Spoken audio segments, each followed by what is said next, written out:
Doctora Nancy Santiago, podemos comenzar. Muy buenas noches.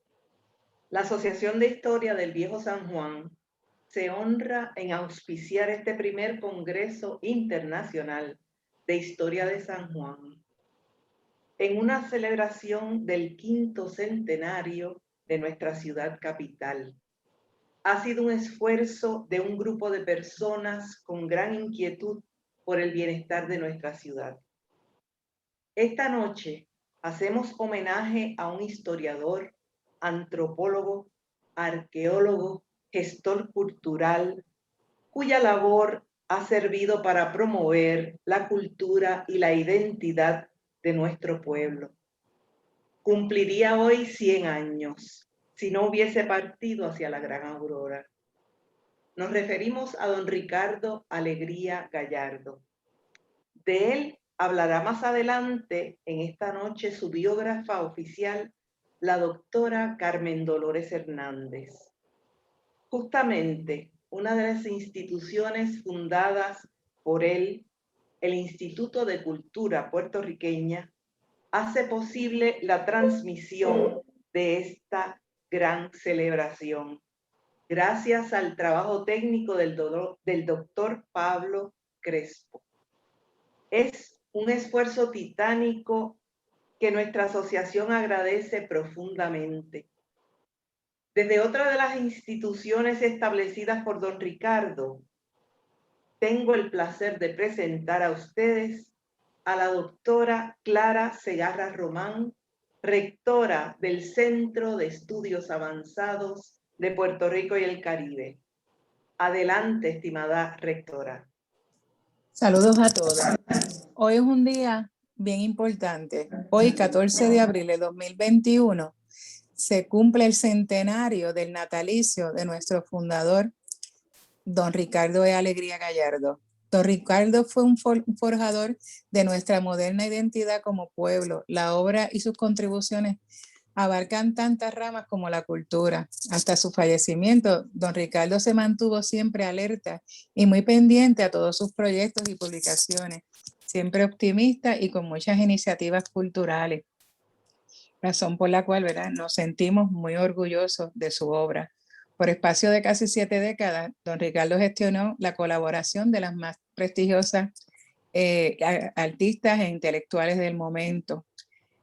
Fundó instituciones como lo son el Instituto de Cultura Puertorriqueño, el Archivo General, la Escuela de Artes Plásticas, el Festival de Teatro Puertorriqueño, el Museo de las Américas, y en los últimos años prestó mucho tiempo, ¿verdad?, y estuvo muy cerca de su espíritu, nuestro Centro de Estudios Avanzados de Puerto Rico y el Caribe.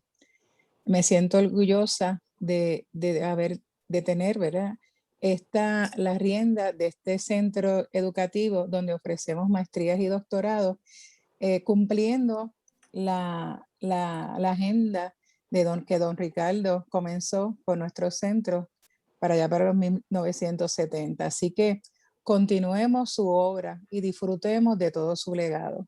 Gracias. Hermosas palabras, doctora Segarra Román. Gracias. Permítanme presentar a la doctora Carmen Dolores Hernández Vadillo. Obtuvo un doctorado en Filosofía y Letras con especialidad en Literatura Española de la Universidad de Puerto Rico. Ha escrito artículos culturales y reseñas de libros en El Nuevo Día, periódico para el cual organizó las revistas Foro y Letras. Ha colaborado en revistas puertorriqueñas y del extranjero y ha publicado los siguientes libros: Manuel Altolaguirre, Vida y Literatura, 1974, De aquí y de allá, Libros de Puerto Rico y del extranjero, 1986, Puerto Rican Voices in English, Interviews with Writers, 1997, Ricardo Alegría, Una vida, 2002, A Viva Voz, Entrevistas a escritores puertorriqueños, 2008, y En busca de Isolina, en 2014. Editó un libro de ensayos, Literatura puertorriqueña, Visiones Alternas en 2005 y Convocados en 2009, antología que reúne los cuentos ganadores del certamen de cuentos del Nuevo Día, que Hernández coordinó de 1997 a 2013. Un artículo suyo sobre la escritura de la diáspora puertorriqueña se incluyó en la obra colectiva Literary Cultures of Latin America, A Comparative History, de Oxford University Press en 2004. La doctora Hernández es miembro de número de la Academia Puertorriqueña de la Lengua Española. Recibió en el 2010 la medalla de la Fundación Ricardo Alegría y en el año 2013 la Universidad del Sagrado Corazón de San Juan le otorgó un doctorado honoris causa. Sin más preámbulos, permítanme dejar con ustedes a la amiga Carmen Dolores Hernández Vadillo. Muchísimas gracias, doctora Santiago. Antes de iniciar mi conferencia, quisiera transmitirles un mensaje del Comité Jornada Centenaria Ricardo Alegría Gallardo, del cual soy miembro. Ese comité quiere agradecer a la Asociación de Historiadores de San Juan y al Centro de Estudios Avanzados de Puerto Rico y el Caribe habernos invitado a esta actividad. Don Ricardo Alegría dedicó su vida, escribe el comité, a la investigación sobre los grupos y etnias que formaron al puertorriqueño. Los hallazgos en las excavaciones, el análisis de documentos, su lucha por el idioma español, la creación de parques ceremoniales donde se habían desarrollado aldeas indígenas, la redacción de proyectos para la preservación y conservación de las estructuras históricas, el fortalecimiento de las costumbres y, entre otras tareas, aumentaron su pasión y su perseverancia para que cada puertorriqueño conociera su historia, la respetara, la amara y le sirviera al país con esmero y compromiso. Desde el 14 de abril del año 2020 y durante todo el año 2021 se está celebrando la jornada centenaria del doctor Ricardo Alegría. La dirige un comité compuesto de 13 personas que representan la cultura, la academia, el arte, la investigación, la historia, el folclore, la arquitectura y la literatura, entre otras áreas. Este grupo tiene como propósito dar a conocer la vida y obra del doctor Alegría y su gran aportación al pueblo de Puerto Rico. Las actividades que acompañan la jornada se están llevando a cabo desde diferentes lugares en Puerto Rico, en Estados Unidos y el Caribe. Se han coordinado con varias instituciones públicas y privadas, con municipios y diversas entidades, personas y grupos culturales. Se programan y presentan a través de nuestra página oficial www.centenarioricardoalegría.com y a través de diversos medios tecnológicos según nos permite la situación actual debido a la emergencia del COVID. Las jornadas centenarias refuerzan algunos y despierten otros el agradecimiento a un hombre que con sus acciones, siempre acordes con su pensamiento, demostró una fe inquebrantable en la idea de que conocer y defender la cultura de cada pueblo es vital para su existencia. Gracias de nuevo por invitarnos a esta actividad de la Asociación de Historiadores de San Juan. Felicitamos a los organizadores y participantes del Congreso Internacional de Historia de San Juan, 500 años de su fundación. Firmado el Comité Jornada Centenaria Ricardo Alegría Gallardo. Mi conferencia se titula Ricardo Alegría y el Renacer de San Juan. El primer requisito de la felicidad, declaró en una ocasión el dramaturgo griego Eurípides, es haber nacido en una ciudad famosa, pero yo diría que es haber nacido en una ciudad hermosa. Muchos de los que aquí están escuchando y son como yo sanjuanero, supongo, podemos reclamar ese privilegio de haber nacido o de haber vivido y trabajado en una ciudad hermosa. Y es hermosa hoy esa ciudad en gran parte por la obra de don Ricardo Alegría, que la rescató del deterioro.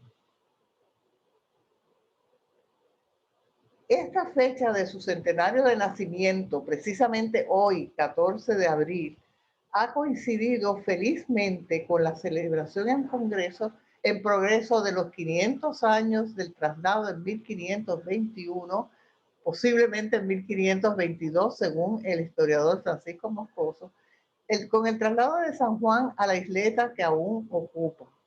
Resulta una coincidencia extraordinaria, dada la contribución de don Ricardo a la hermosura de la ciudad, cuya elegancia recuperó, devolviéndosela a sus habitantes como la joya que es del Caribe.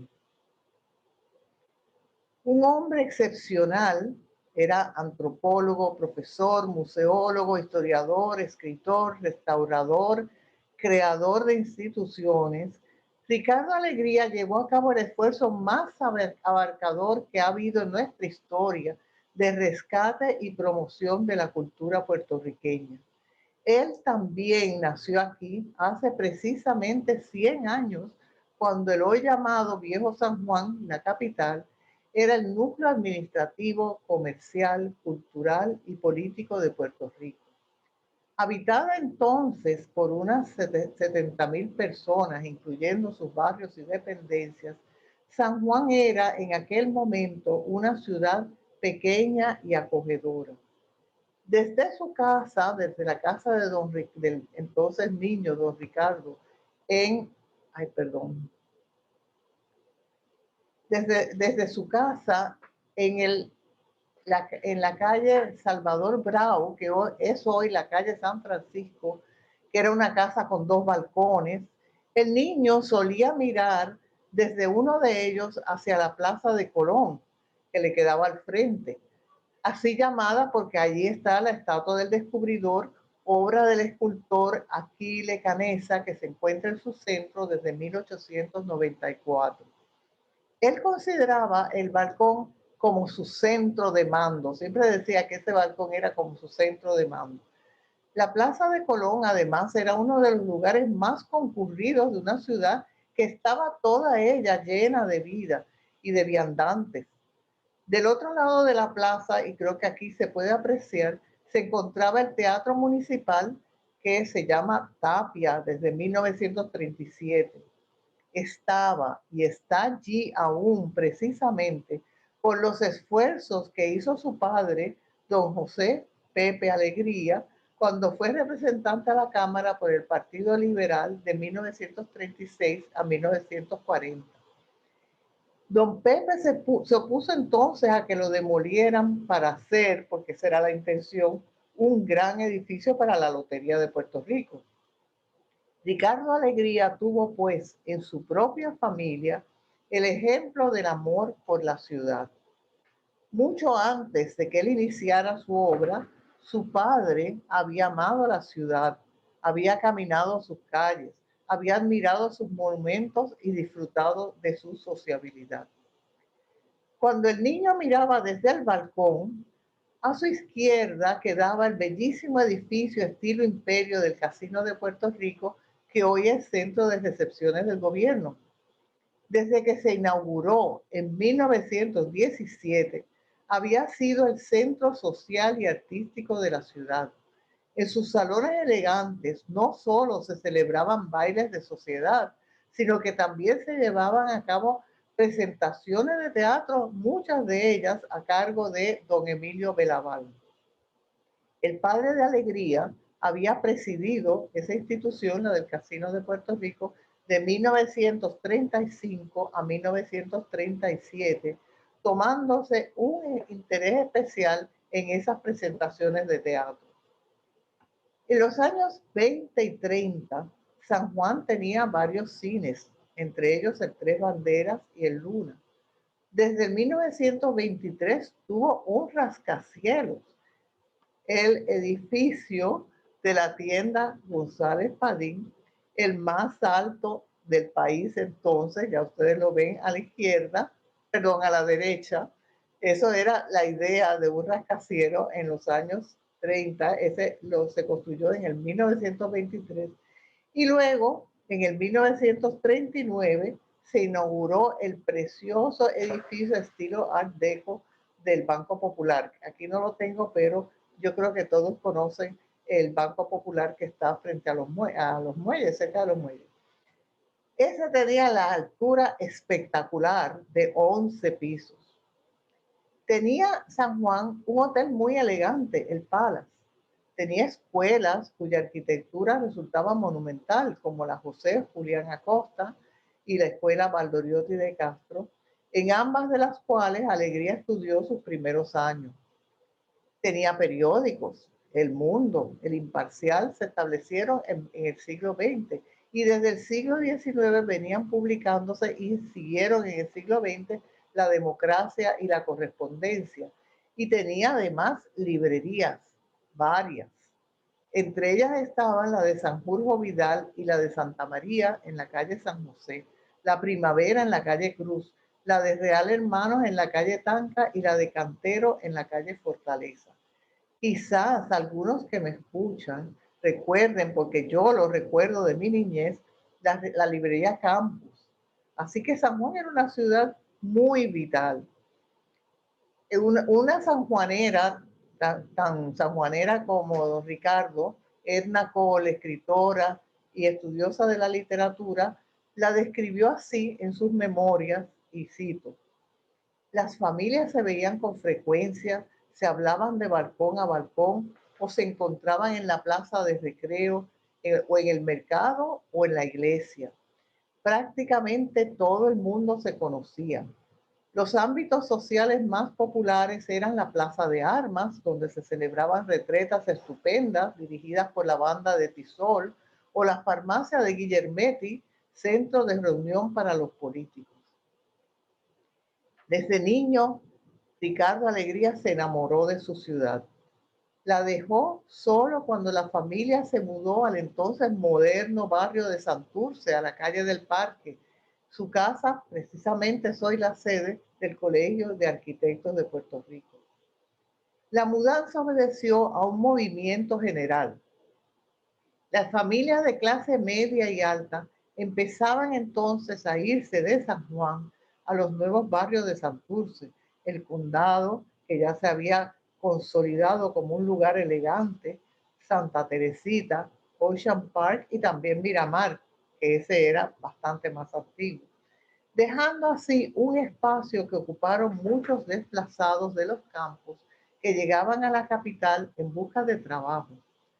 También llegaron entonces en grandes números los militares estadounidenses que se congregarían en la isla, especialmente en San Juan, además de Aguadilla y Ceiba, debido a la posición de Puerto Rico en el Caribe, porque este fue baluarte defensivo durante la Segunda Guerra Mundial.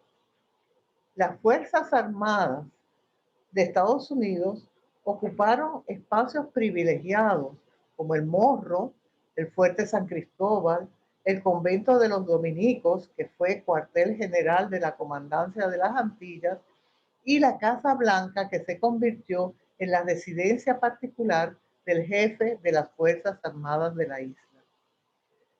La ciudad empezó entonces su deterioro. Los edificios y lugares monumentales se dedicaron a usos diversos, diferentes de aquellos para los que habían sido construidos. El campo del Morro, por ejemplo, se convirtió en un campo de golf y frente a la entrada se construyó un edificio horrible para los soldados. Aquí ustedes pueden ver en la laminilla de la derecha parte de ese edificio que se llamaba, bueno, que era la entrada de lo que entonces le habían puesto Fort Brooke y no el Morro.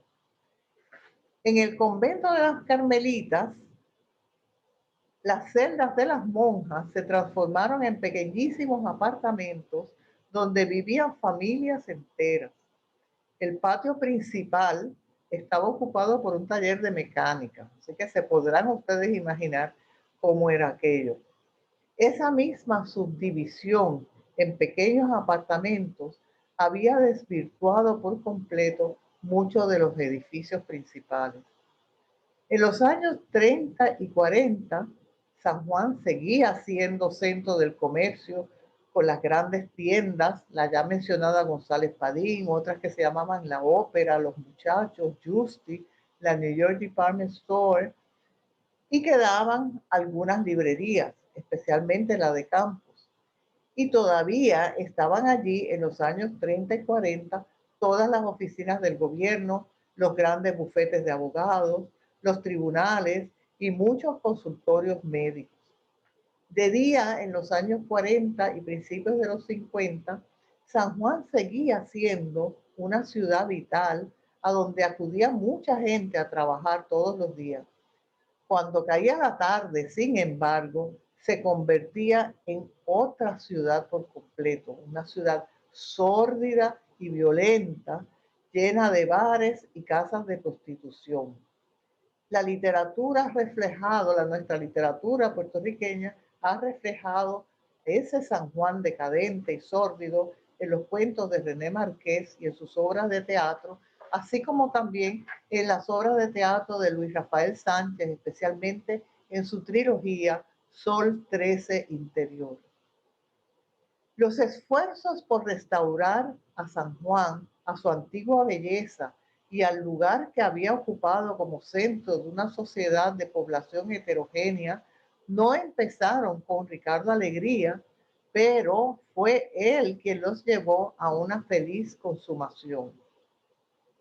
A principios ya, desde principios de los años 20 del siglo pasado, un alcalde de la ciudad intentó destruir la Capilla del Cristo.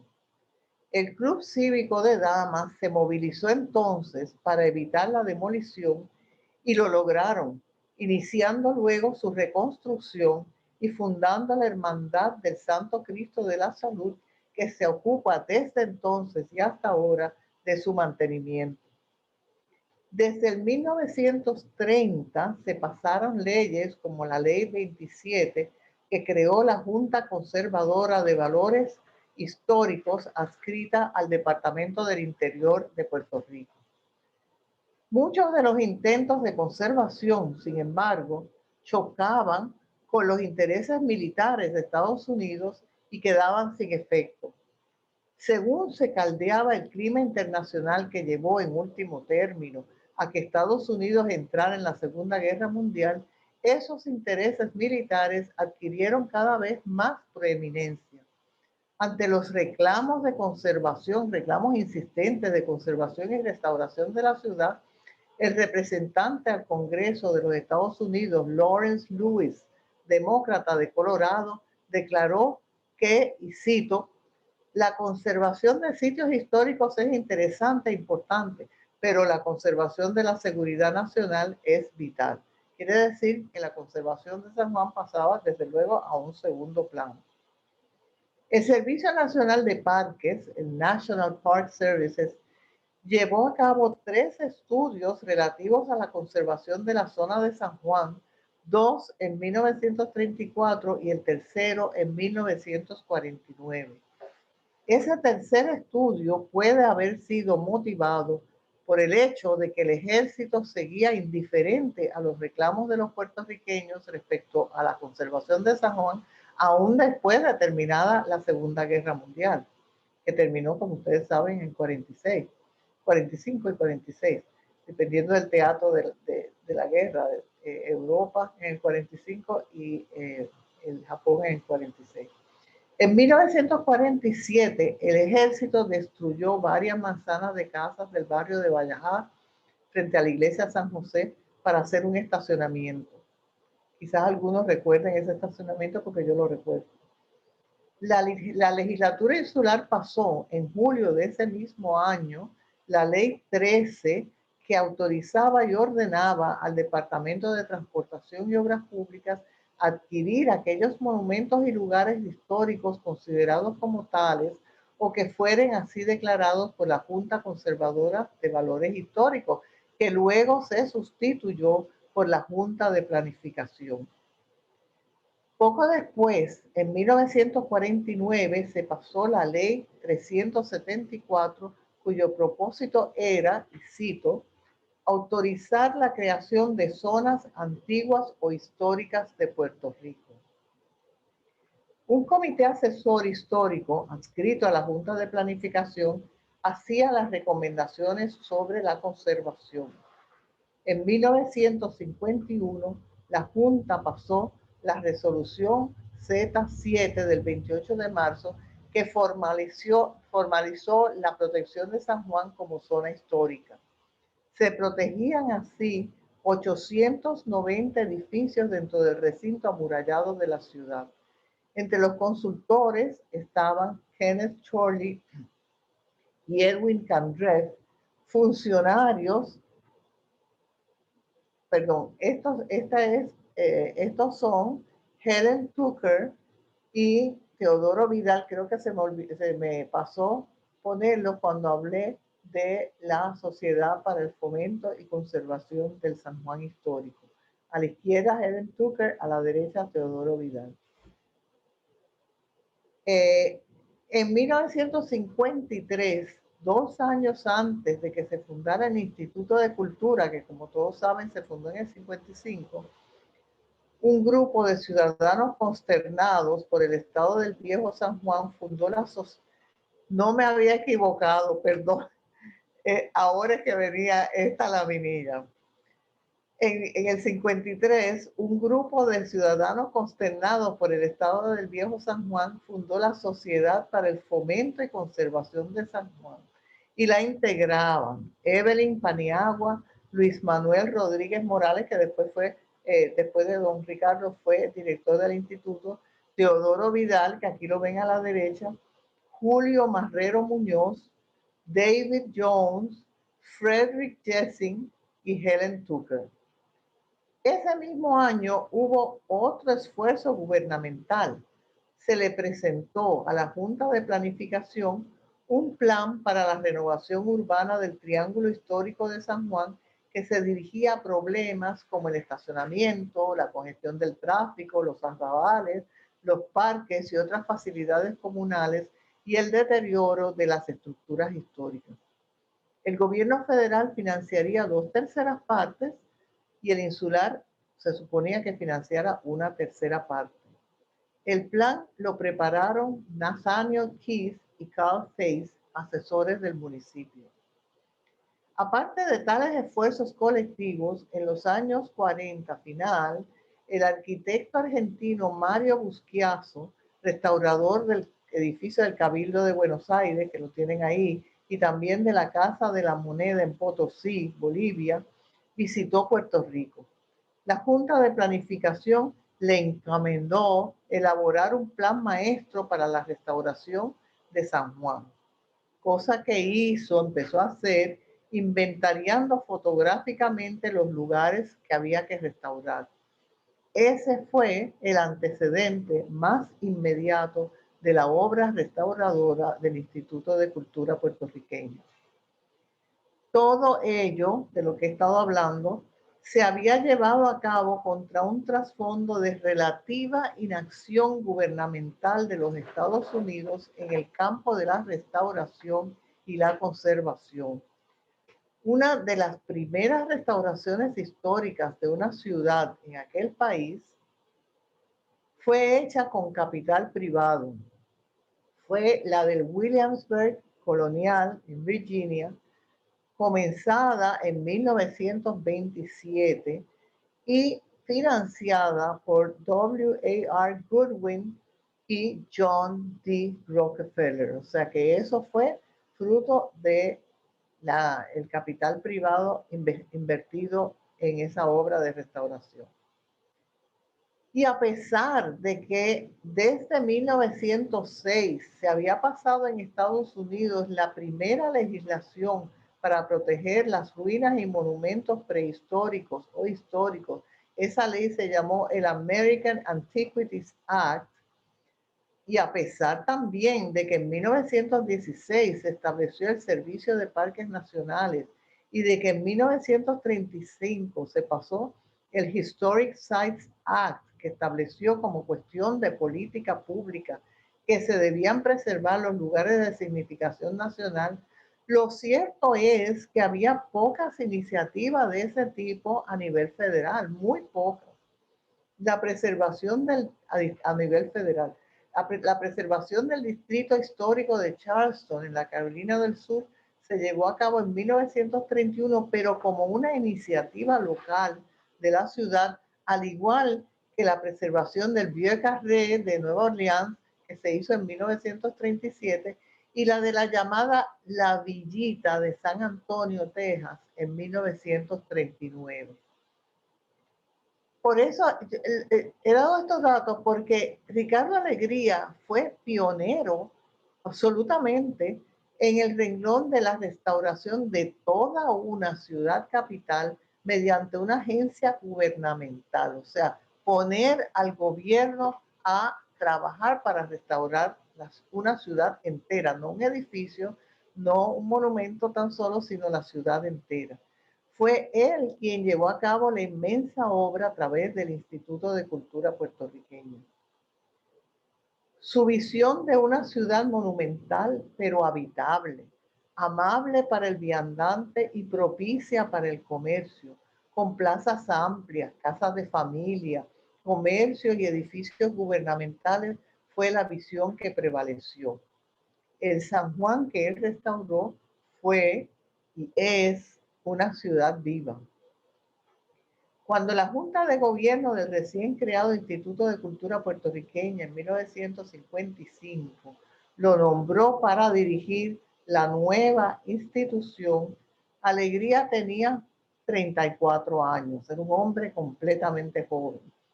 Era profesor de historia en la Universidad de Puerto Rico y dirigía entonces su museo, el Museo de Historia, Antropología y Arte de la institución.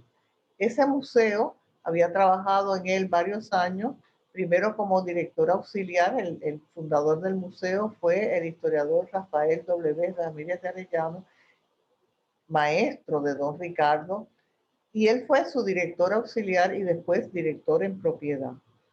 Alegría profesionalizó el museo, lo conectó con numerosas entidades museológicas del Caribe y de Estados Unidos, lo dotó de una colección magnífica de piezas arqueológicas y fomentó un programa activo de exhibiciones. Él tuvo desde joven una visión muy clara de lo que quería hacer. Y voy a citar de un escrito suyo, un poquito extenso, donde escribió lo siguiente. Desde los tiempos de mis estudios universitarios en Puerto Rico y después los estudios graduados en los Estados Unidos, él estudió primero en la Universidad de Chicago y después en Harvard, me percaté de la necesidad de conocer bien, lo más ampliamente posible, los fundamentos históricos y culturales en que se asienta no solamente la vida puertorriqueña, sino también la vida y la historia del Caribe. ¿Sobre qué base se fundamenta nuestra tradición cultural? Estas preocupaciones se hicieron más intensas al percatarme de que el desconocimiento, la desidia, la información incompleta o tergiversada, la formación social deficiente podían poner en peligro nuestra propia vida cultural. Era pues nuestra personalidad de puertorriqueños la que había que rescatar, y tal rescate se hacía con la mejor de las armas del estudio, el conocimiento y la valoración de lo nuestro. Yo visualizaba el instituto como una institución que iba a hacer lo que no se había hecho en Puerto Rico, estudiar los fundamentos de nuestra cultura, de nuestra nacionalidad y divulgarlos. Cierra la cita. Aquí está la primera junta del Instituto de Cultura Puertorriqueña y a la derecha la carta en que se le solicitaba al gobernador, porque don Ricardo Alegría fue nombrado director del instituto a petición de la junta, de la primera junta del instituto. Muñoz Marín accedió a la petición de esa primera junta del Instituto de Cultura y el 23 de octubre de 1955, con Alegría ya instalado como director ejecutivo, la Junta celebró una reunión a la que él ya asistió como director ejecutivo. Se le pidió entonces que preparara un plan específico para el primer año del nuevo organismo. Él lo presentó completo el 31 de octubre, ese mismo año, o sea, una semana después, acompañado de un estimado de gastos. Era una proyección para los primeros 18 meses de la institución y señalaba 6 prioridades. Dicho sea de paso, ese plan preparado para los primeros 18 meses del instituto fue el que primó a través de los primeros 18 años de la institución. Estas son las prioridades que él señalaba. Son 2 lamirillas, así que les pongo primero esta y después la otra. Conservación del patrimonio histórico-cultural, restauración de objetos arqueológicos, históricos, artísticos, así como de lugares e inmuebles declarados parte del patrimonio histórico-cultural, recolección de objetos de valor arqueológico, etnológico, histórico y artístico, estudios sobre diversas manifestaciones de la cultura puertorriqueña en los renglones del folclore, el arte, la literatura, la música y el teatro. La divulgación de las diferentes manifestaciones de nuestra cultura por medio de publicaciones, exposiciones, conferencias y homenajes, tarjas, festivales o conciertos, discos, películas, documentales, incluyendo la formación de un grupo teatral y un cuerpo de baile. Promoción, esta es la última de las prioridades, promoción de la cultura puertorriqueña mediante certámenes y premios, ayudas a las artes populares mediante talleres, auspicios de murales en los edificios públicos y otorgación de becas de estudio y de trabajo. Como ustedes pueden apreciar, fue un plan muy ambicioso que cubría 6 áreas culturales que eran básicas para lo que él quería, que era dar una visión total, abarcadora de lo puertorriqueño. Esas áreas culturales básicas eran la antropología, el folclore, la historia, las artes plásticas, la literatura, la música y el teatro. Creo que hay más de 6, pero es porque antropología y folclore creo que iban juntos. Ese plan inicial se mantuvo con modificaciones, como les dije, a lo largo de los primeros 18 años del instituto, años en que estuvo bajo la dirección ejecutiva de don Ricardo Alegría. Desde el primer día que estuvo en el cargo, Alegría puso en marcha los programas. El prioritario, el primero de todos, fue la restauración de San Juan. Ese plan no era improvisado. Se nutría de sus propias vivencias en la ciudad y de sus estudios graduados que le habían permitido conocer los esfuerzos de países como México, que desde el siglo XIX había pasado una serie de leyes para proteger su patrimonio, incluyendo la protección del patrimonio edificado del país. Esa noción de patrimonio nacional no era nueva. Había nacido con la modernidad europea y el deseo de engrandecer la nación no solo mediante batallas y conquistas, sino también con la adquisición, posesión y exhibición de bienes culturales y la planificación de la ciudad. El siglo XIX no solo vio el auge de museos, bibliotecas y edificios monumentales en toda Europa, sino también el surgir de una doctrina sobre las restauraciones.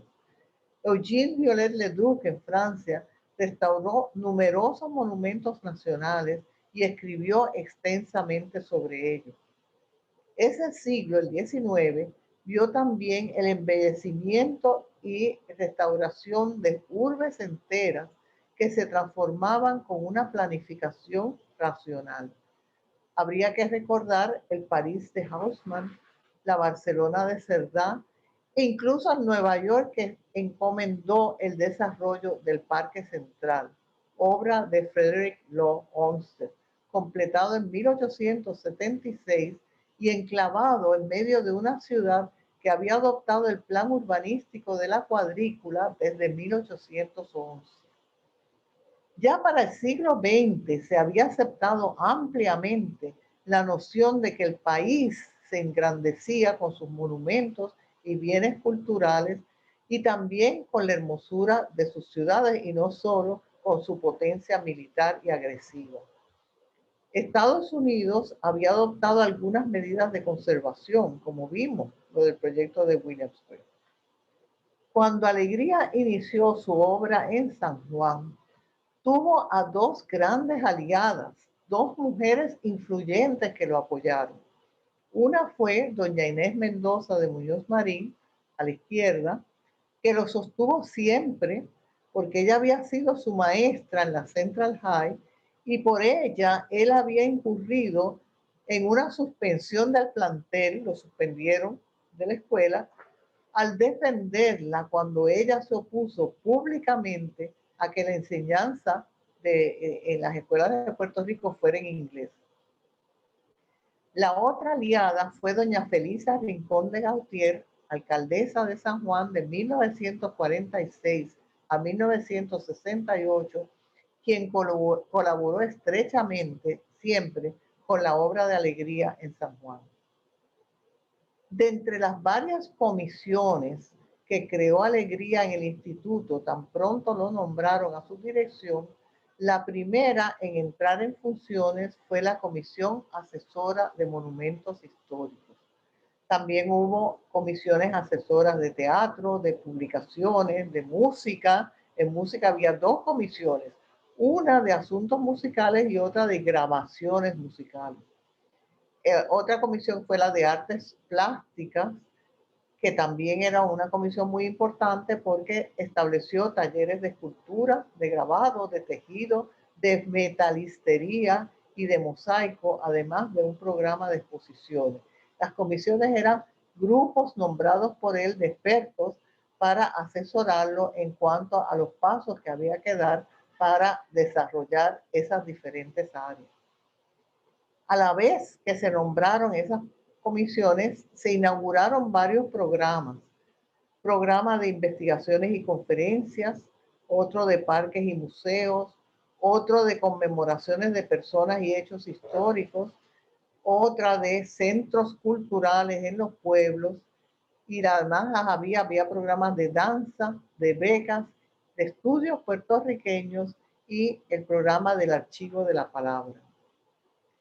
La Comisión Asesora de Monumentos Históricos estuvo integrada por la periodista Helen Tucker, que ya hemos visto en una laminilla anterior, el profesor Sebastián González García de la Universidad de Puerto Rico, Acisclo Maxwach, un hombre de negocios de la ciudad, y los historiadores Adolfo de Hostos y Rafael W. Ramírez de Arellano, además de Santiago Iglesias Hijo y Rafael Benítez Carne como representantes del Departamento de Turismo. El último representante del Departamento de Turismo. Más tarde, Fred Jessing, arquitecto danés que había trabajado con el Servicio Nacional de Parques, se les unió, al igual que Aurelio Tió, Luis Rodríguez Morales, Arturo Dávila y Ramón Gandía.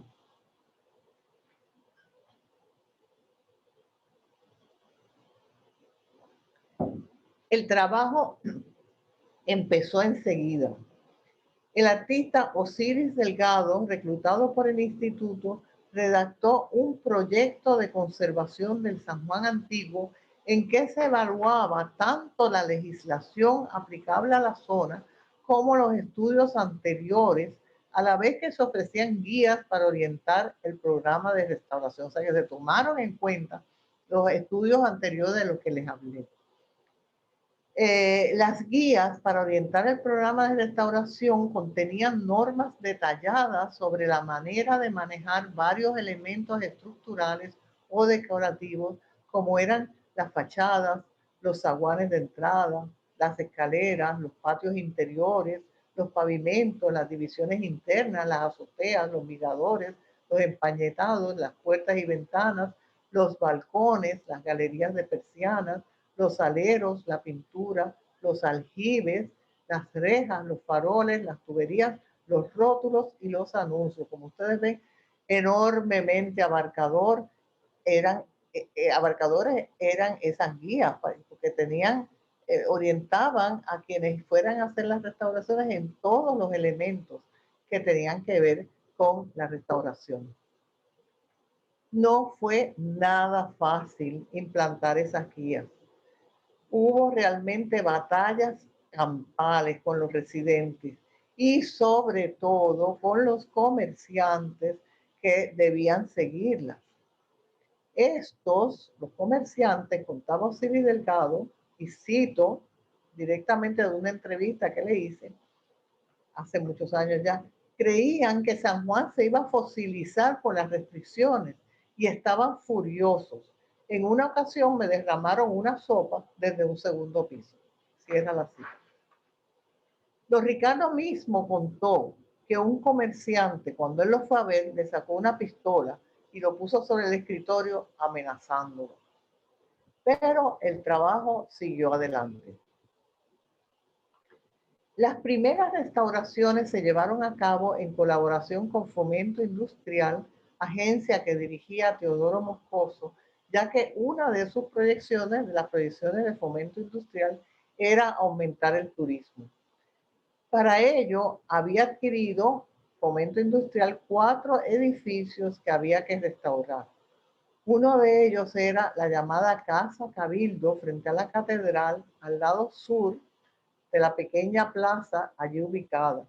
Aquí está en la planilla de la izquierda la pequeña plaza, que lo reconocerán todos porque esa es la caleta de San Juan que va hacia la puerta, la única puerta de San Juan que queda. Esa casa fue sede, se llama la Casa del Cabildo, porque fue sede en 1523 del Cabildo o Administración Municipal de San Juan.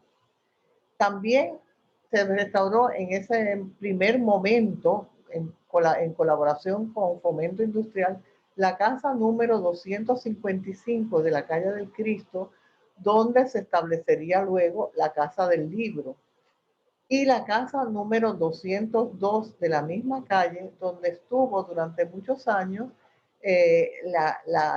una tienda que se llamaba Casa Cábana. Yo espero que algunos quizás se acuerden de ella. Y el cuarto edificio que se restauró fue uno del lado derecho de la Capilla del Cristo, que se demolió luego y cuyo espacio lo ocupa hoy el Parque de las Palomas. Después de su restauración, el Instituto de Cultura usó esos 4 edificios como modelos de cómo se harían y cómo se verían las restauraciones posteriores. Para esos proyectos, Alegría se asoció con los arquitectos Eladio López Tirado y Franz Loeche, alemán especialista en restauraciones que residía en la isla. Más adelante trabajó también con los arquitectos José Firpi y Jesús Eduardo Amaral. Utilizó los servicios de varios maestros de obra, entre ellos el puertorriqueño Ramón Galarza, el dominicano Marcos Tisla y los españoles Florentino Álvarez y Manuel Liste. El plan inicial que siguió Alegría reconocía las recomendaciones que había hecho Mario Busquiazo en su estudio sobre monumentos históricos de Puerto Rico que había sometido a la Junta de Planificación. Las restauraciones del instituto continuaron adelante sin fomento, o sea, las primeras fueron con fomento, ya después fueron del instituto nada más. La primera en que el instituto actuó solo fue la restauración de la llamada Casa del Callejón en la calle Fortaleza 319 y se impidió que la tumbaran porque querían tumbarla para construir un edificio nuevo. Alegría estableció allí 2 museos, el de arquitectura colonial en la primera planta y el de la familia puertorriqueña en la segunda planta. De 1957 es la restauración del Fortín San Jerónimo que tienen en la laminilla de la izquierda, que albergó entonces el Museo de Historia Militar de Puerto Rico. Allí se exhibieron las armas, banderas y uniformes que habían usado los españoles en la isla y se ilustraba la historia de las invasiones y los ataques a Puerto Rico durante los primeros siglos de la colonia. Alegría logró acuerdos de colaboración con el Museo Naval de Madrid para nutrirlo y tuvo de asesor a Juan Manuel Zapatero López Ayala, historiador militar español especializado en el estudio de las fortalezas del Caribe. Ese museo abrió en el 1962. La restauración de la Plaza San José en 1960, aquí tienen antes a la izquierda, después a la derecha, se llevó a cabo en colaboración con el Departamento de Obras Públicas de la capital. En 1962 se inició la restauración de la fortaleza. Y entre 1960 y 1973, un plazo larguísimo de tiempo, se restauró el enorme edificio que luego ocupó y aún ocupa el Archivo General de Puerto Rico. Ese edificio, construido en 1885, había sido hospital de la capital y cárcel. Tras el 98 fue brevemente asilo de niñas huérfanas y también brevemente hospital municipal. En 1906 había pasado a manos de la Puerto Rican American Tobacco Company y en 1941 lo había adquirido la corporación Bacardí, los fabricantes del ron Bacardí. El Instituto de Cultura declaró que el edificio era monumento histórico y no se podía vender o alterar. Pero como el dueño de Bacardí, que se llamaba Pepín Bosch, se le quejó a Muñoz Marín de la decisión, Alegría entonces se propuso comprar el edificio. Aún entonces, en aquel momento de 1960, valía varios millones de dólares por su tamaño. Todos ustedes lo deben haber visto. Es el que está frente al Parque Muñoz Rivera en Puerta de Tierra. Eran 2 cuerdas de terreno en plena Ponce de León, en la parte de la Puerta de Tierra.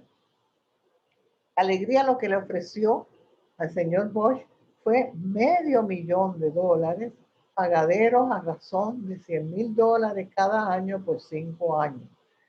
Pero, y Alegría era muy persuasivo, logró que se lo vendiera explicándole al señor Bosch el valor histórico del edificio y lo salvó de esa manera de la demolición. Alegría contaba luego que Bosch le decía riéndose, cita, usted me ha robado más que Fidel Castro, porque ya saben que Bosch, el director entonces de la compañía Bacardí, era cubano, como es el ron Bacardí. Así que fue una suerte, en cierto sentido, que Alegría tuviera esos maravillosos poderes de persuasión y lograra comprar el edificio por tan poco dinero. Sin embargo, la restauración fue extremadamente lenta, como les he dicho, tardó desde el año 60 al 73 y costó al final más de $1 millón. Otro aspecto importante de la restauración de San Juan fue la recuperación de los monumentos y edificios que estaban en manos del ejército americano. Desde 1948, ya terminada la guerra, se venía gestionando su traspaso a manos puertorriqueñas. En 1949 se estableció el San Juan National Historic Site, que comprendía el Morro, San Cristóbal, las murallas, el Fuerte El Cañuelo y la Casa Blanca. El Fuerte El Cañuelo es el de Isla de Cabra. Al año siguiente se empezaron a ofrecer visitas conducidas por el Morro, pero no fue hasta 1961 que el ejército de Estados Unidos le traspasó los fuertes al Servicio Nacional de Parques y poco después la Casa Blanca y el convento de los dominicos pasaron también a manos puertorriqueñas. El edificio que había albergado el convento de los dominicos en el siglo XVI lo usaba el ejército de los Estados Unidos como cuartel general del Comando de las Antillas. El general norteamericano que vivía en Casa Blanca tenía allí su oficina. Una vez hecho el traspaso, la restauración empezó en 1967. Alegría viajó a España a buscar los planos originales del edificio y los obtuvo, además de conseguir los de Casablanca y los del antiguo cuartel de Vallajá. La restauración terminó en 1970 y el lugar se convirtió en la sede del instituto, la segunda sede del instituto. Sin embargo, dos de las salas del convento restaurado, las que habían correspondido a la sala capitular y a la biblioteca, se dedicaron al recuerdo de los dominicos, recreándose allí el ambiente de los siglos XVI y XVII con muebles de la época, incluyendo un altar barroco y una biblioteca con libros antiguos. La restauración de Casablanca se inició en 1969 y terminó en 1974, un año después de que Alegría renunciara a su puesto en el instituto. Partes de la mansión, sin embargo, ya se habían abierto al público con la celebración de conciertos y actos públicos. Se colocaron allí muebles de época y el edificio se convirtió en un museo de la historia de la vivienda en San Juan en los siglos XVI y XVII. También había reproducciones de planos y mapas antiguos en los que aparecían las residencias. Fue, dijo Alegría, el proyecto de restauración que más satisfacción le había dado entre todos los que había hecho. Más adelante, en 1977, y estando ya fuera del gobierno, Alegría estableció en el anexo del anexo de la Casa Blanca, donde habían estado el correo y la cárcel del Ejército de los Estados Unidos, estableció allí el Centro de Estudios Avanzados de Puerto Rico y el Caribe, haciendo aulas, salones de conferencia, de reunión y oficinas administrativas. Esa fue la primera sede del Centro de Estudios Avanzados de Puerto Rico y el Caribe. Quiero señalar aquí que don Ricardo siempre buscaba darles un uso específico a los edificios monumentales para asegurar su conservación y evitar su obsolescencia, porque un edificio vacío o mal usado es susceptible al deterioro rápido. Eso de usar los edificios históricos para agencias del gobierno es maravilloso porque resulta no solo lógico, sino conveniente y redunda en el beneficio de que las edificaciones restauradas retengan su relevancia en la sociedad, sigan siendo edificios importantes. La mayor parte de las restauraciones que se llevaron a cabo en el Viejo San Juan, especialmente de casas, no se debieron directamente al instituto, sino a esfuerzos privados alentados por la acción del instituto. El Instituto de Cultura instaba a la gente a adquirir y restaurar las propiedades siguiendo las normas establecidas. Incluso contrató al artista Jan de Sopo para que hiciera dibujos de cómo iban a quedar las casas, las distintas casas después de restauradas, porque alguien quería comprar una casa, no sabía cómo se iba a ver después de restaurada. Don Ricardo le comisionaba un dibujo al artista Jan de Sopo y le decía, mire, su casa se va a ver así, va a estar preciosa, así, esta es la apariencia que va a tener.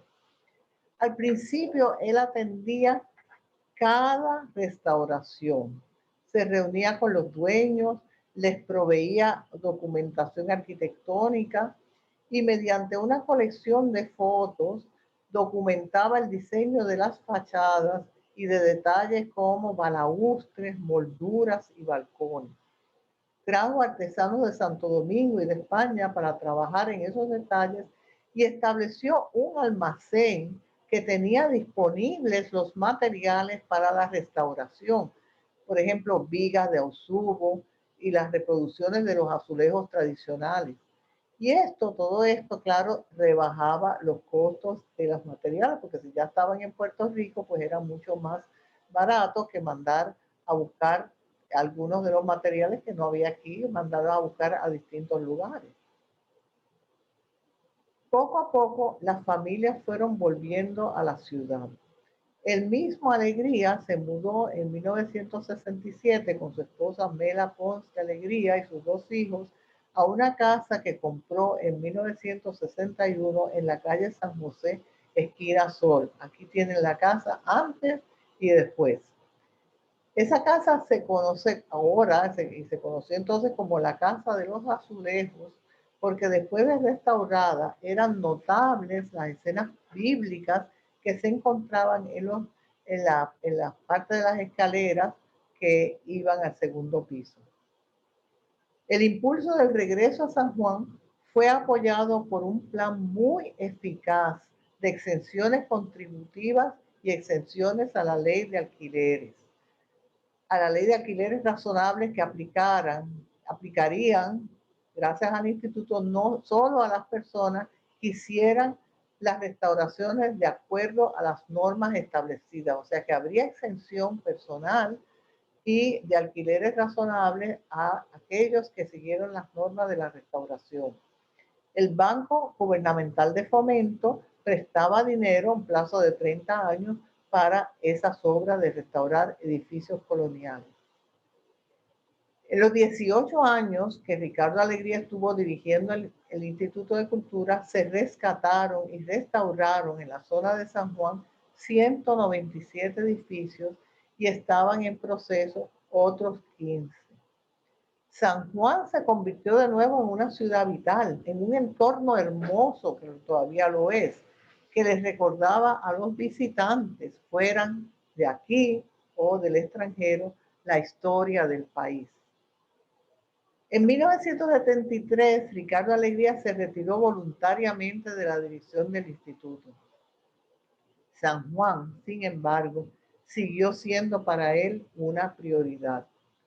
En ese año formó un grupo, o ayudó a formar un grupo, el Comité Pro Conservación Zona Histórica de San Juan, que ejercía presión para salvaguardar la obra ya hecha y emprender nuevas actividades. Y él mismo siguió dirigiendo algunas restauraciones. En 1977, en colaboración con el cardenal Luis Aponte Martínez, inició la restauración de la iglesia de San José, que acaba de ser nuevamente restaurada, acaban de inaugurarla nuevamente restaurada. En ese momento hizo varios descubrimientos que si cualquiera que visite ahora la nuevamente restaurada iglesia, todavía desde luego están ahí. Por ejemplo, como el de uno de los descubrimientos de la iglesia fue un mural del siglo XVI pintado sobre piedra caliza que estuvo escondido tras el empañetado en un nicho de la pared que da al norte.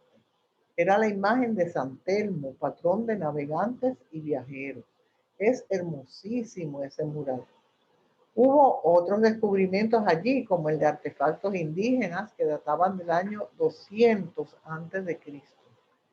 Tras esa restauración, la iglesia de San José se rededicó el 4 de diciembre de 1981, o sea, hace exactamente, o cerca, casi, exactamente en cuanto al año, no en cuanto al mes, 30 años, 40 años. Poco después, Alegría inició la difícil restauración del Seminario Conciliar de San Ildefonso, que había estado abandonado durante años. En la laminilla de la izquierda, el seminario es el edificio, segundo edificio a la derecha. Él, que ya había fundado en el anexo de Casa Blanca el Centro de Estudios Avanzados de Puerto Rico y el Caribe pensó que el edificio del seminario sería más adecuado, sobre todo por su trayectoria inicial como lugar de estudio. En ese momento, cuando empezó el seminario conciliar a principios del siglo XVIII, era un seminario, pero no se limitaba a clérigos o a religiosos, y proveyó la primera oportunidad que tuvieron los puertorriqueños de adquirir en su país una educación secundaria formal, organizada, porque no se limitaba a quienes quisieran ser sacerdotes, sino a cualquiera que quisiera hacer estudios secundarios. Para ese uso, la educación secundaria había sido construido a principios del siglo XIX. Y entre sus egresados habían estado personas ilustrísimas de nuestro país, como José Julián Acosta, Ramón Valdoriotti de Castro, Alejandro Tapia y Rivera y Manuel Alonso, entre muchos otros. La restauración que hizo Alegría fue parte de un acuerdo al que llegó con el cardenal Aponte Martínez para que le alquilara el edificio con el fin de trasladar allí el Centro de Estudios Avanzados.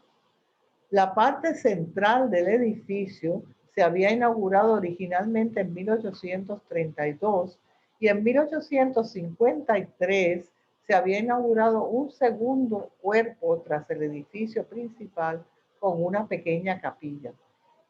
En el siglo XX, ya en 1948, el seminario se trasladó a Aybonito y en 1972 cerró el Colegio Santo Tomás de Aquino que había ocupado luego el plantel.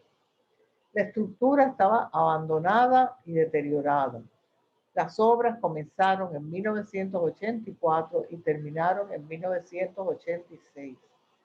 Alegría contó para esta obra con la ayuda del arquitecto Eladio López Tirado y del ingeniero Ulises Barr. Un especialista mexicano, Alonso Hinojosa, del Instituto Nacional de Antropología e Historia, restauró las pinturas murales de la capilla del seminario. Ustedes me van a perdonar un segundito que voy a cerrar una puerta. No sé si están oyendo unas voces, pero voy a cerrarla para que no se oiga.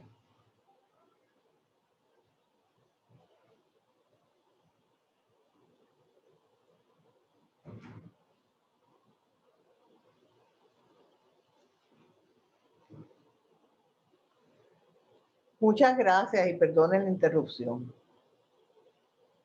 La última de las grandes restauraciones de edificios que llevó a cabo Alegría en San Juan fue la del cuartel de Vallajá, el gran edificio militar al norte de la isleta que alberga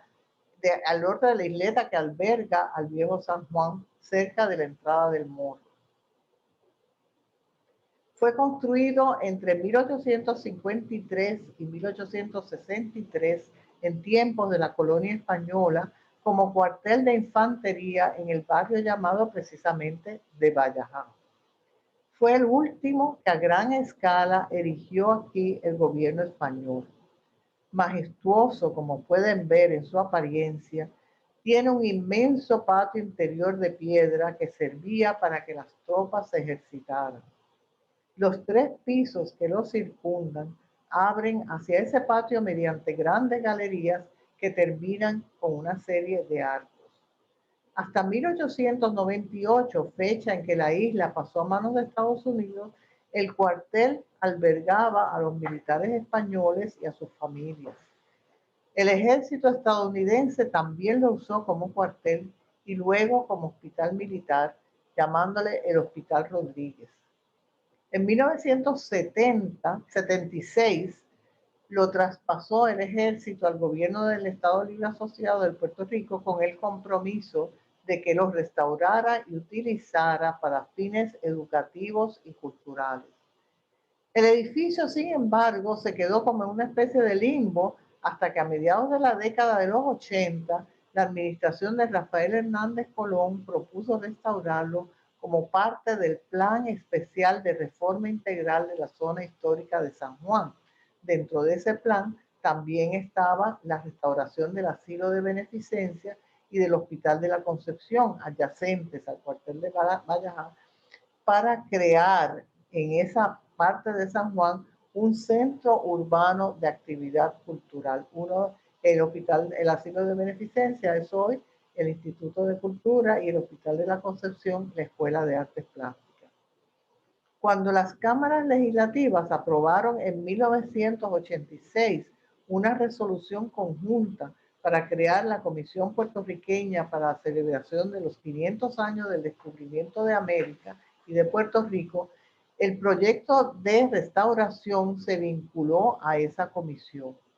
Alegría presidía la Comisión de Cultura de esa comisión para la celebración del 5º centenario y presentó como el proyecto que representaría a Puerto Rico en las celebraciones del 5º centenario, que el proyecto debería ser el Museo de las Américas y ese museo debería estar albergado en el cuartel de Vallajá.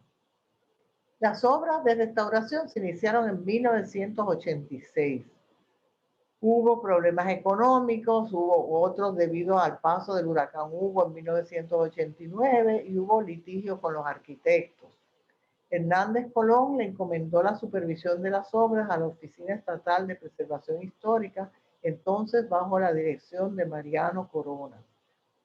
La estructura renovada se inauguró en 1992. Alegría la concibió como la sede de un gran centro cultural. Y la hermosa estructura alberga en su segundo piso el Museo de las Américas, que reúne objetos e información sobre la cultura indígena, la negra, la colonial y las artes populares, además del folclore de todas las Américas. También ese museo es obra de don Ricardo. Es la última obra institucional que organizó Alegría en vida. Además de ello, Vallajá alberga la Oficina de Conservación Histórica y las sedes de las academias puertorriqueñas de la lengua española y de la historia. El inmenso patio interior que están viendo a la derecha ha acogido numerosas celebraciones culturales de gran envergadura. A pesar de que la obra que en el campo de la cultura llevó a cabo Alegría es tan monumental como las edificaciones que rescató y restauró, la que más fama le ha granjeado y más reconocimiento le ha traído es la restauración de San Juan. Por ella recibió numerosos premios, empezando en el 1958 por el premio de la American Association for State and Local History de Cooperstown, New York. Recibió la medalla de plata de la Asociación Española de Amigos de los Castillos en 1961, la medalla George McAnany de la American Historic Preservation Society, el Louis DuPont Crowning Shield Award del National Trust for Historic Preservation, que es uno de los mayores honores que en el campo de la preservación histórica se otorga en Estados Unidos. De Puerto Rico recibió numerosísimos honores, también el Premio Urbe de Excelencia Arquitectónica y en Estados Unidos el Premio Charles Frankel de la National Humanities Foundation. Lo recibió en 1993 de manos del presidente Clinton. En 1998 lo homenajeó ARPA, la sección de Arte, Arquitectura y Patrimonio de la Feria Internacional del Libro de Puerto Rico, y la institución Smithsonian le dedicó una conferencia de 3 días titulada Puerto Rico, Ricardo Alegría, Patrimony of an Island. Muestra inequívoca de la admiración. Estos son algunos de los premios que él recibió, porque son tan numerosos que sería terrible tener que enumerarlos todos. Muestra inequívoca de la admiración que su obra de restauración de San Juan ha suscitado es el hecho de que su ayuda fue recabada por otros países para que duplicara en ellos la extraordinaria transformación de nuestra ciudad capital. Alegría fue asesor, entre otros lugares, de la isla de Granada y de la ciudad de San Agustín, en la Florida, en términos de ayudarlas a redactar legislación que otorgara exenciones contributivas a quienes quisieran restaurar sus propiedades. Intervino activamente en la restauración de la zona histórica de Santo Domingo, capital de la vecina República Dominicana. En 1967 se reunieron en San Juan varios arquitectos y planificadores dominicanos y un ejecutivo de la ESO Standard Oil Company que financiaría el esfuerzo. Ellos se asesoraron con alegría sobre los métodos y técnicas a emplearse.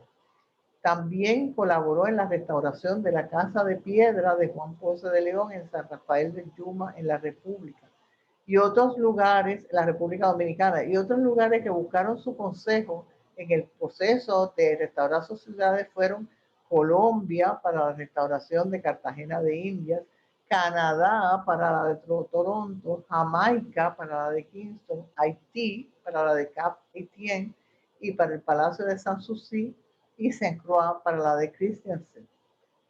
Aconsejó además a funcionarios de Caracas, La Guaira, Panamá, Antigua en Guatemala y Lima. En esa última ciudad de Lima, Ricardo Alegría pasó 5 meses como asesor técnico del Consejo Provincial de Lima, que elaboraba un plan de zonificación y la programación de las obras del área central. De Alegría dijo Mario Vargas Llosa, Premio Nobel de Literatura, en el transcurso de una entrevista que le hiciéramos durante una de sus visitas a San Juan. Y cito de Mario Vargas Llosa: es una persona a la que admiro muchísimo. La labor que hizo es extraordinaria. No solo resucitó un barrio, el viejo San Juan, que es bellísimo, sino que lo hizo sin convertirlo en un museo. Le dio más bien una gran vitalidad y lo integró a la vida presente, mostrando de una manera muy práctica, muy concreta, que el pasado puede ser un ingrediente riquísimo y estimulante del presente. Lo hizo al mismo tiempo con un gran amor, una gran generosidad, un enorme talento y una absoluta discreción. Ojalá que todos los países latinoamericanos hubieran tenido a un Ricardo Alegría. Al final de su vida, Alegría seguía asesorando a las islas vecinas en términos de sus esfuerzos de restauración, como hizo sobre todo en Cuba, donde se sumó a la obra de Eusebio Leal para restaurar La Habana Vieja, y allí hay una tarja que lleva su nombre. En este día y en este año de conmemoraciones, la restauración de San Juan sigue siendo la joya de la corona que merece un hombre cuyo pensamiento y cuya obra transformaron la conciencia que tiene el puertorriqueño de sí mismo, a la vez que transformaron los espacios edificados de esta ciudad capital donde tantos viven y trabajan. Cuán diferente hubiera sido nuestra hermosa ciudad si se hubieran cumplido los deseos mal encaminados de quienes se opusieron de inicio a la obra de Alegría. A principios de los años 50, un funcionario público propuso hacer de San Juan, cito, un Nueva York chiquito. Cierra la cita. Quería demoler toda la parte central para que una gran avenida llegara desde Puerta de Tierra hasta la Plaza de Armas. O sea, nada más que imaginarnos eso, pues da espanto. Afortunadamente no prevaleció, gracias en gran parte a don Ricardo Alegría. Todos hemos tenido la suerte y la felicidad, como sugirió Eurípides, de haber vivido, trabajado o visitado esta ciudad que es verdaderamente hermosa, gracias a don Ricardo Alegría. Buenas noches a todos y muchas gracias por escucharme. Ha sido una verdadera alegría poder escuchar a Carmen Dolores exponiendo la vida de un hombre de una valía tan maravillosa para nuestro pueblo. Todo el que quiera hacer preguntas a través de Facebook las puede hacer, que nos las hacen llegar. Vamos a dar unos minutitos para que así sea. Carmen Dolores, lea. Si nos pudieras relatar un poquito de tu experiencia con la entrevista a don Ricardo para hacer esta obra que tú escribiste sobre él. Bueno, yo tuve el inmenso privilegio y la gran suerte de que me escogieran para escribir su biografía. Entonces eso fue una experiencia única para mí, fue una experiencia de aprendizaje. Yo les aseguro a todos los que me están escuchando que en todos mis años de estudio no aprendí tanto como aprendí de 4 años de sesiones semanales, a veces de 2, 3 horas, al lado de don Ricardo Alegría, y él me contaba su vida, me contaba de todos sus estudios en la Universidad de Puerto Rico primero, de cuando había empezado a hacer excavaciones en Luquillo y le decían que eran unos locos y que eran unos luquillólogos, y cuando después se interesó muchísimo por el museo que había establecido su maestro, don Rafael W. Ramírez de Arellano. Me contaba de cuando fue a Chicago y al principio no sabía nada de inglés y se puso a escuchar la radio a todas horas para tener un poquito de familiaridad con el idioma. Me contaba de cuando estuvo con los indios Winnebago en una reservación, estuvo 2 semanas, de sus primeras excavaciones arqueológicas, de su admiración inmensa por México y su plan legislativo de conservar los tesoros patrimoniales indígenas del país, indígenas y coloniales del país. Y me contaba tantas cosas y me las contaba con una, porque si hay algo que hay que decir de don Ricardo es que era un hombre muy sencillo, muy directo. Cualquiera entraba a su oficina, no había esa distancia que suele oponer la gente importante entre ella y las demás personas. Él era completo, que si le hablaban por la calle, hablaba con cualquiera. Estaba siempre dispuesto a conversar y a enseñar, porque para él, una vez me dijo que para él toda su obra había tenido un sesgo educativo, que eso era lo que él quería, que sus exhibiciones, sus restauraciones, sus investigaciones dieran a la luz la riqueza que había en este país, en la historia, en la prehistoria del país. Fue realmente, yo creo que no he tenido en toda mi vida una experiencia como esa en términos intelectuales, y llegamos desde que me contó de su familia, pasando por su educación, sus primeros trabajos, primero en el museo de la...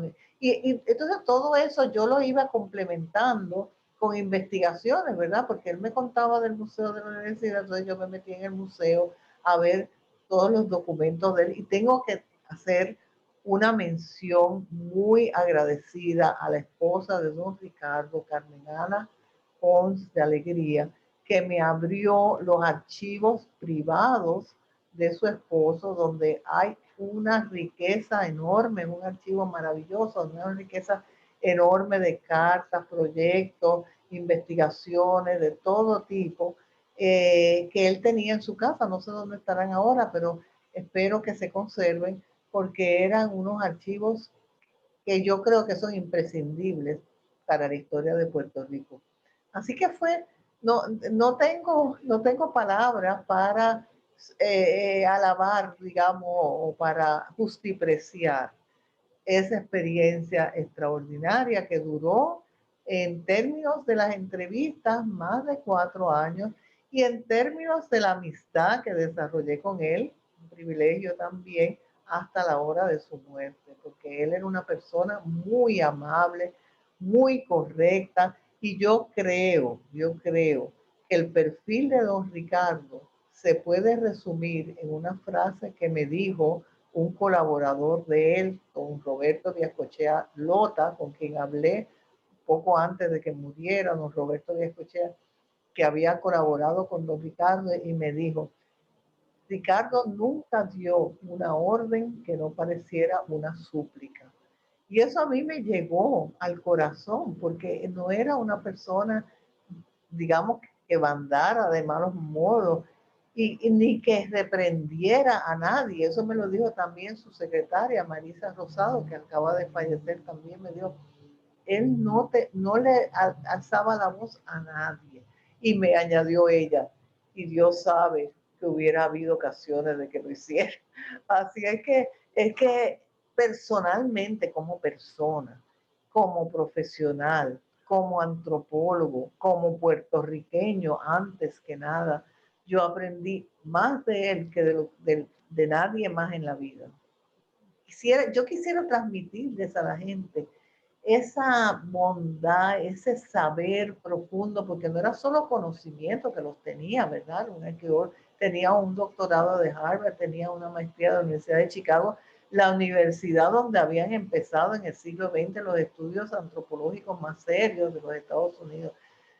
Pero no era solo que tuviera esos conocimientos, es que es una persona muy humana, muy cálida, que esos conocimientos no estaban en un apartado de su mente, distintos a su manera de ser, cálida y acogedora.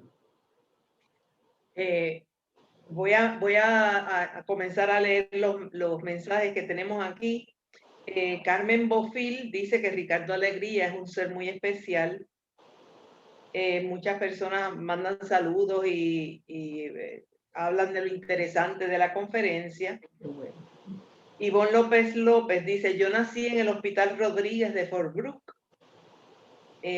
Wanda Martínez dice, la historia es vital.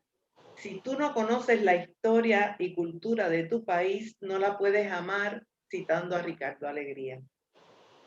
Lulú Fong de Panamá está enviando saludos desde Colón, Panamá.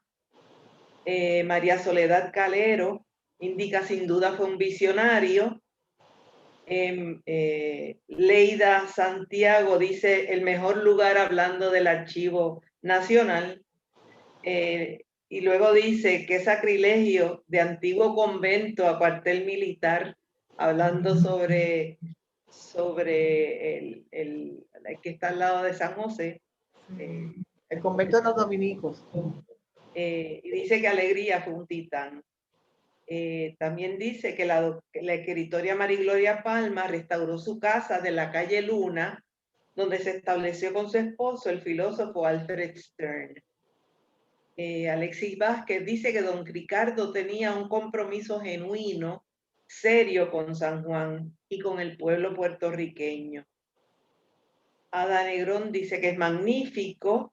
María Soledad Calero insiste que es tremenda investigación histórica y felicita a todas las personas que han hecho en realidad este congreso. Alexis Vázquez dice que puertorriqueño y la defensa de su cultura y de su quehacer cultural desde la artesanía hasta los monumentos históricos. Leida Santiago da las gracias por su exquisita conferencia magistral. Ivonne López López, gracias por tan excelente presentación. Yolanda Pocahontas dice, fabuloso, gracias por tanta información. Soriel León Flores, excelente ponencia. María Ayala, conferencia magistral, excelente, gracias. Mónica González, excelente. Ivonne Pasarel, tremendo, gracias por tan excelente presentación. Isaura Díaz, excelente conferencia, enhorabuena. Milagros Flores Román, excelente presentación. Gracias, Carmen Dolores, por brindarnos tan bonito recorrido por la vida de nuestro querido don Ricardo. Josiat Kimbernard dice, el doctor Alegría se arrepintió de no haber realizado alguna restauración de una estructura del viejo San Juan. Yo, la verdad que esa parte no la sé. Él tenía 2 proyectos que nunca pudo realizar. Esos proyectos siempre le dieron muchísima pena. Uno de ellos era, no tenían que ver directamente con la restauración, pero le preocupaban mucho los niños de la Perla. Entonces él quería formar como una especie de aquel pueblo del niño que se había hecho, creo que en Estados Unidos, y que los niños, coger a los niños pequeños que estaban en ambientes deprimidos, con drogas y un ambiente moral deprimido, y ponerlos allí con personas que los estimularan desde chiquitos con ejemplos del arte con una buena educación, todo eso, porque eso demuestra también el corazón tan humano, ¿verdad? Que tenía. A él le preocupaba muchísimo la gente más deprimida. Y, o sea, la gente que vive, la gente más deprimida, eso tiene otra connotación, pero la gente que vivía en ambientes deprimidos, especialmente los niños, a él le preocupaban mucho los niños.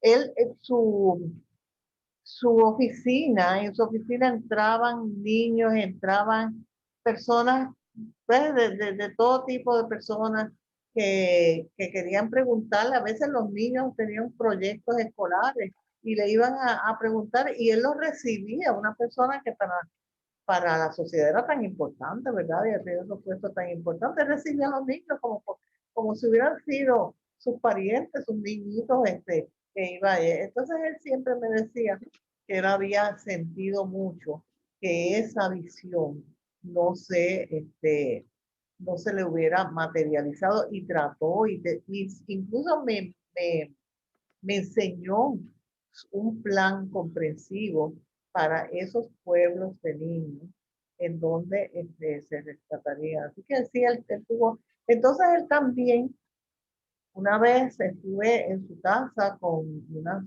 personas del Centro de Estudios Avanzados. Estuvimos en su casa y nos enseñó una, una cantidad de portafolios llenos de proyectos inacabados y de investigaciones inacabadas. Y él quería que los intelectuales se interesaran en esos proyectos y los terminaran, porque él ya sabía, porque cuando yo lo conocí fue una persona bastante mayor, tendría 70 años, vivió hasta los 90, pero bueno, ya no le quedaba muchísimo tiempo. Y entonces él nos llevó para que viéramos, para ver si alguien se interesaba en terminar esas investigaciones iniciadas, que eran investigaciones interesantísimas. Por ejemplo, había una que yo recuerdo que era el origen y la significación de las escaraciones de los africanos, porque los africanos en algunos pueblos africanos se hacen como una especie de heridas que después al cerrar dejan como una línea de cicatrices y estas tienen significado porque son diseños. Yo diría que son como unos tatuajes, ¿verdad? Que ahora todo el mundo se está tatuando. Bueno, pues entonces ellos se hacían esas escaraciones y eso me pareció tan interesante porque yo nunca había oído hablar de eso y entonces pues que él quería que alguien siguiera eh, eh, eh, eh, estudiando eso. Por ejemplo, una de sus últimas investigaciones, esas sí las completó él, eran de Juan Garrido, el conquistador negro en las Antillas. Y tiene otro libro sobre el rey Miguel, que era un esclavo puertorriqueño llevado a Venezuela en el siglo XVI, que lideró una rebelión. Es que él tenía una pasión por todo lo humano, por todas las manifestaciones culturales e históricas, que realmente era universal en ese sentido, y no solo de Puerto Rico, del Caribe entero, estaba muy interesado. Y las anécdotas, yo estaba pensando que quizás yo debería escribir un poquito más de las anécdotas. Las anécdotas son graciosísimas. Por ejemplo, cuando cuando el primer instituto se estableció en el centro de lo que es el centro de recepción del gobierno, él estaba allí sin aire acondicionado ni nada en su oficina como primer director y entonces le pidió a Muñoz Marín directamente porque entonces no era común un aire acondicionado para su oficina. Y don Luis Muñoz Marín le dijo, ay, este es un pueblo pobre, aquí no podemos tener a la gente con aire acondicionado. Tú no puedes abrir una ventana por un lado de tu oficina y la otra ventana por el otro lado para que fluya el aire. Entonces quizás no. Y don Ricardo, que de por sí era un hombre muy frugal, tengo que decir, o sea, él no era un hombre de lujos ni de grandes gastos ni nada en sí ni para él. Le digo, ay, pero mire, don Luis, es que ahí al frente están los choferes del carro público que se pasan gritando todo el tiempo, entonces no me dejan trabajar.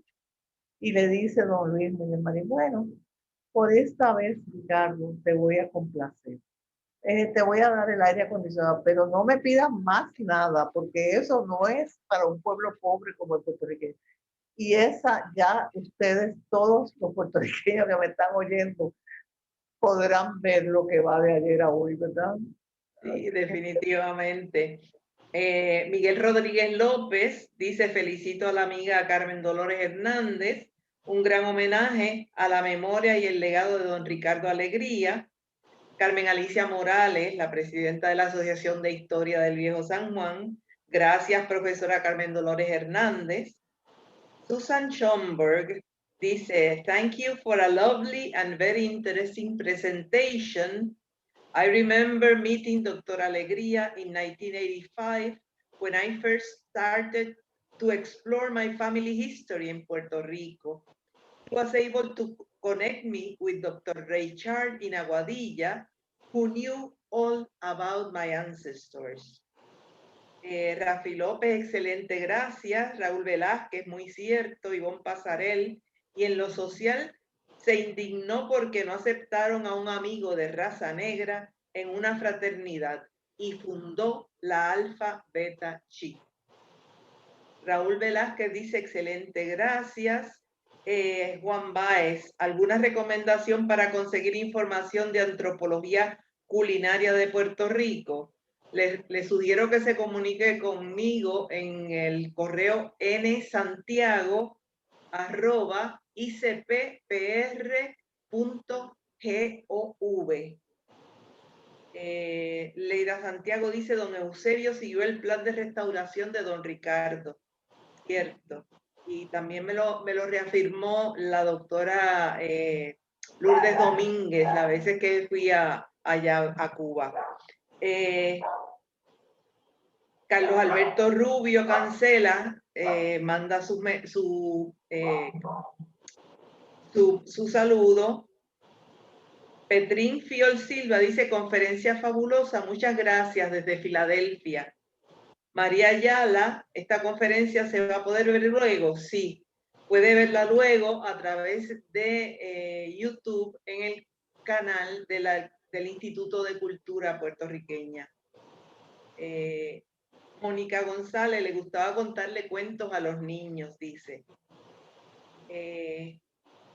Fundación y Casa Museo Felisa Rincón de Gautier le manda un mensaje, gracias a la doctora Hernández por reconocer la labor que realizaron en conjunto don Ricardo y doña Felisa. No teniendo ningún otro comentario, agradecemos la asistencia de todos los que han estado presentes en este conversatorio, sobre todo usted, doctora, porque ha sido realmente luminoso. Muchas gracias, doctora Santiago. Solamente quiero yo también agradecerles a todos los que han estado escuchando, porque ha sido para mí un gran placer poder hablar sobre este hombre a quien quise tanto y a quien admiré aún más. Así que quiero agradecer su atención, sus comentarios, sus preguntas. Muchas gracias a todos. Pues les recordamos que este primer Congreso Internacional de Historia de San Juan conmemora el 5º centenario de nuestra ciudad, de la fundación de nuestra ciudad, y que continúa mañana a partir de las 9 de la mañana, mañana jueves 15 de abril, con la historia de las mujeres sanjuaneras, con la conferencia magistral de la doctora Carmen Alicia Morales, la primera mesa sobre la mujer, la ciudad mujer, luego la exhibición de vestuarios y accesorios femeninos de 1791, luego la mesa de mujeres y sus contribuciones a San Juan, una conferencia sobre Lola Rodríguez de Tío y su contribución a la historia de San Juan, y cierran las jornadas de ese día un merecidísimo homenaje a Felisa Rincón de Gautier, desde el Museo y Fundación Felisa Rincón de Gautier. A todos y todas, y a nombre de la Asociación de Historia del Viejo San Juan, muy buenas noches y muchas gracias.